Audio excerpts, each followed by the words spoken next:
everyone, welcome back to IPNX. Myself Nishtha and I am your SME for data structure. This is our lecture number 3rd and last lecture of Unit 4 Graphs. In the previous lecture, we did BSF, DSF, traversing, and minimum spanning tree, and basic introduction about graphs and disjoint set. In this particular video, we are going to do shortest path algorithm. तो shortest path algorithm क्या होता है? जैसे कि मेरे पास एक graph है,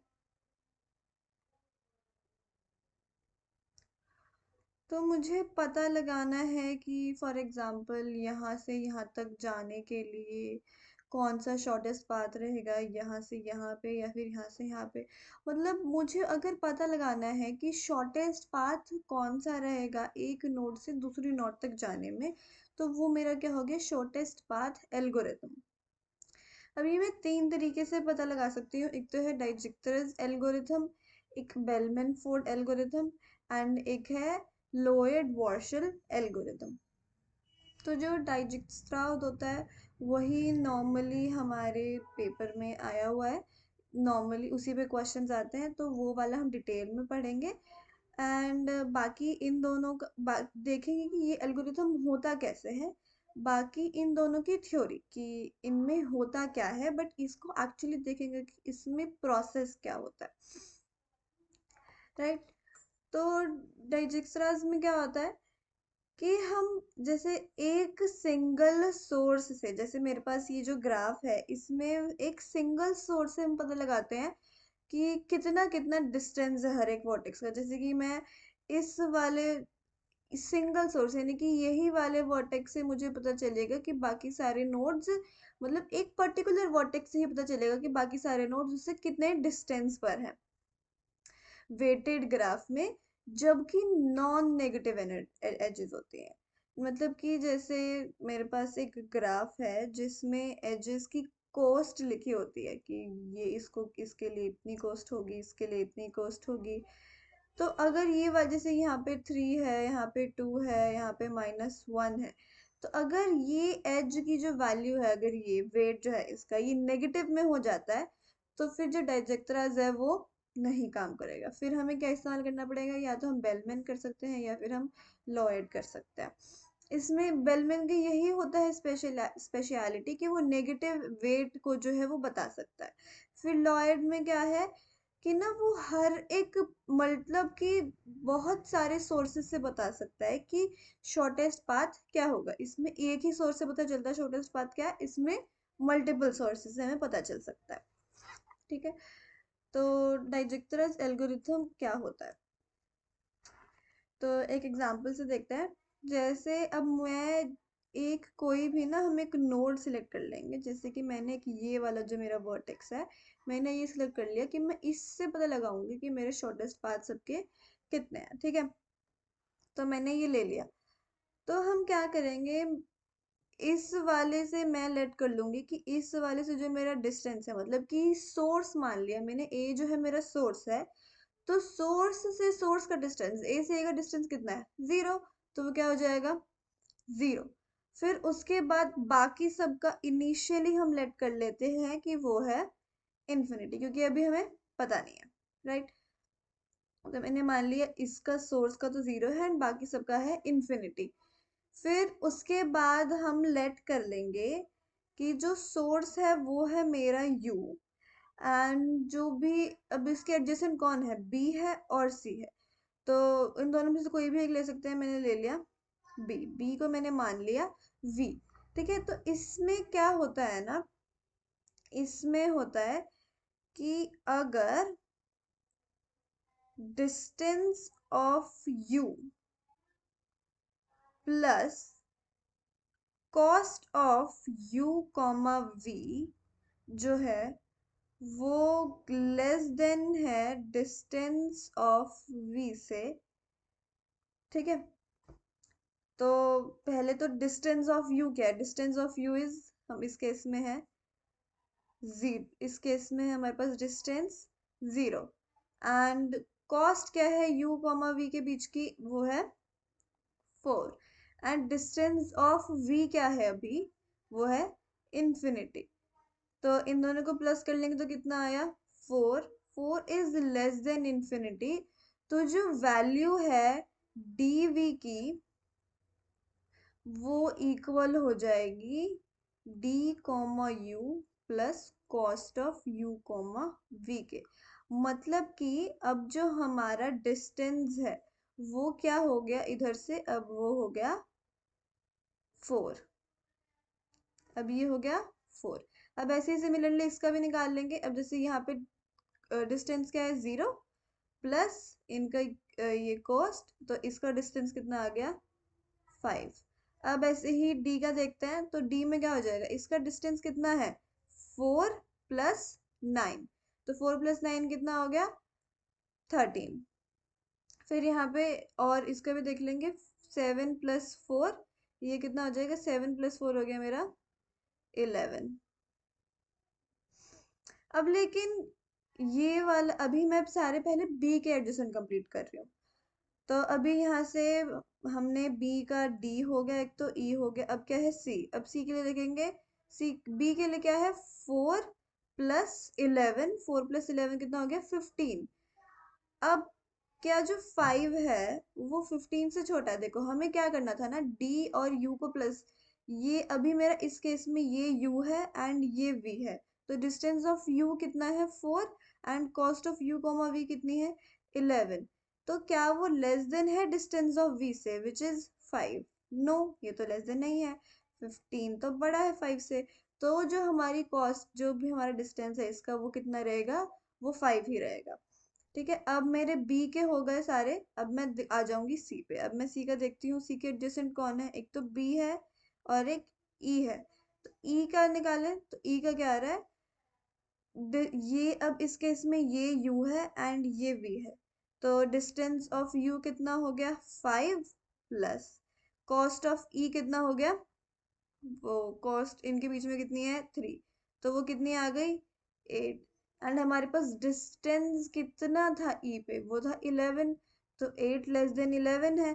तो इसका मतलब हमारे पास नई कॉस्ट कितनी आ गई इसकी, अब हम इसको 11 से चेंज करके लिख देंगे 8। अब ए हो गया, बी हो गया, सी हो गया।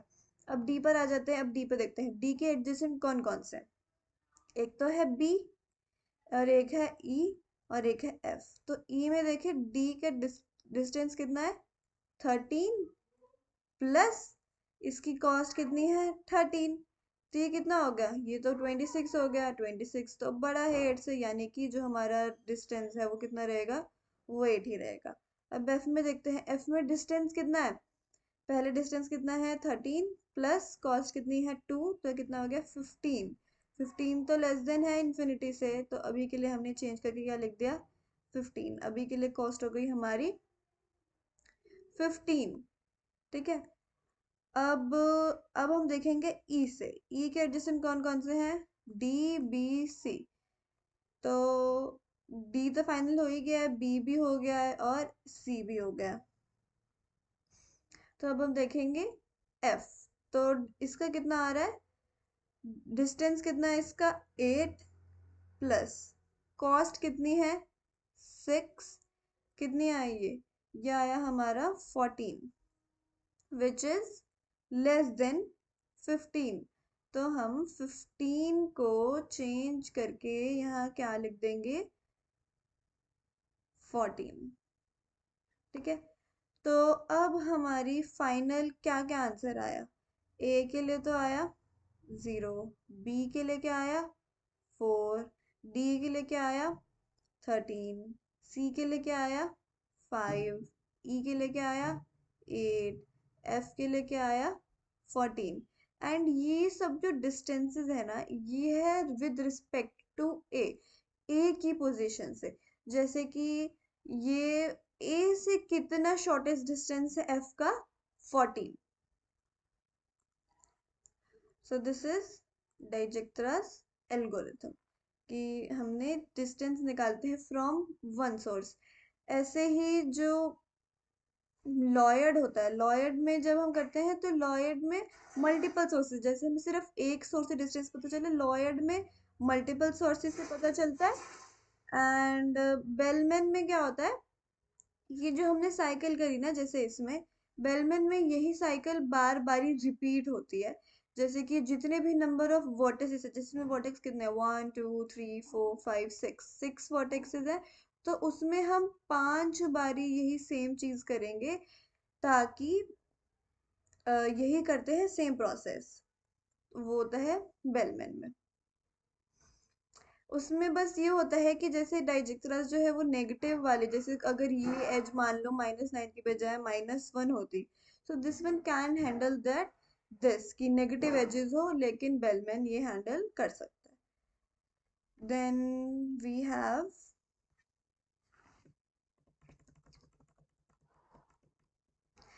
हैव दिस डिफरेंस कि डाइजेक्टरास जो होता है वो सिंगल सोर्स होता है, बेलमैन भी सिंगल सोर्स, लेकिन फॉयड में लॉयड में ऑल द पेयर्स होते हैं। फिर नेगेटिव एजेस नहीं हैंडल कर सकता, ये कर सकता है, ये भी कर सकता है। नेगेटिव साइकिल मतलब क्या होता है ना, कि जैसे जो भी मेरा वेट आया था, अगर उसमें एजेस नेगेटिव हो, यानी कि उन सबको प्लस करके अगर मेरा नेगेटिव आंसर आए, तो वो हमारी होती है नेगेटिव साइकिल।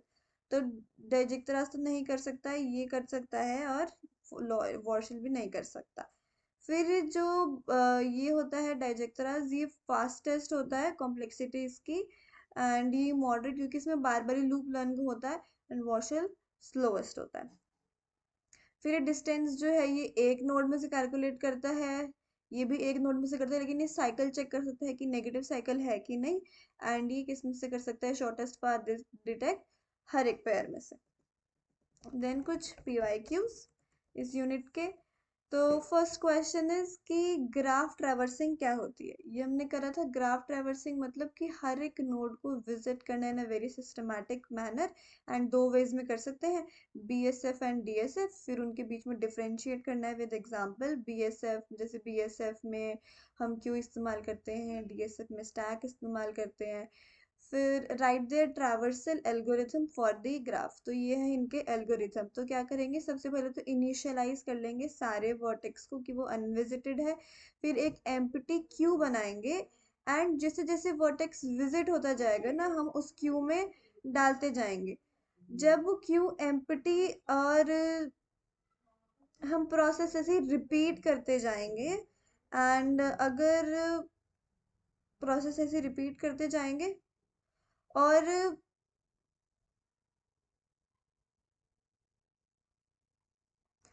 जब क्यू एम्प्टी नहीं होगी तो क्या करेंगे, जैसे ही एक वर्टेक्स क्यू में से डी क्यू, यानी कि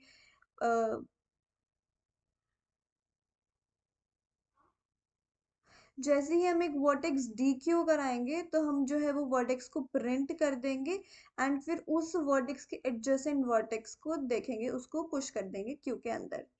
फिर उसके बाद अगर कोई वर्टेक्स, जैसे कि अगर यू अनविजिटेड है, जो एडजेसेंट वर्टेक्स है उसके अनविजिटेड है, तो हम उसको विजिटेड मान के उसको क्यू में डाल देंगे। ये है हमारा BFS algorithm.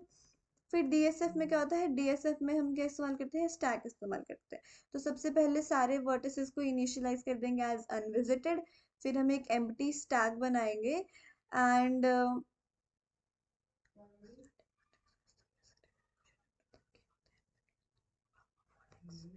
pop a vertex V from this process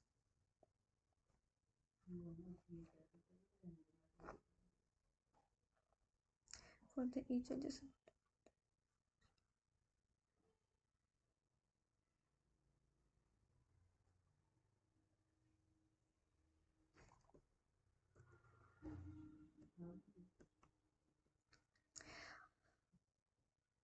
हाँ, तो हम एक स्टैक क्रिएट करेंगे, एंड फिर जो स्टार्टिंग वर्टेक्स है हमारा, हम उसको एज ए विजिटेड मार्क करके उसको जो स्टैक में पुश कर देंगे।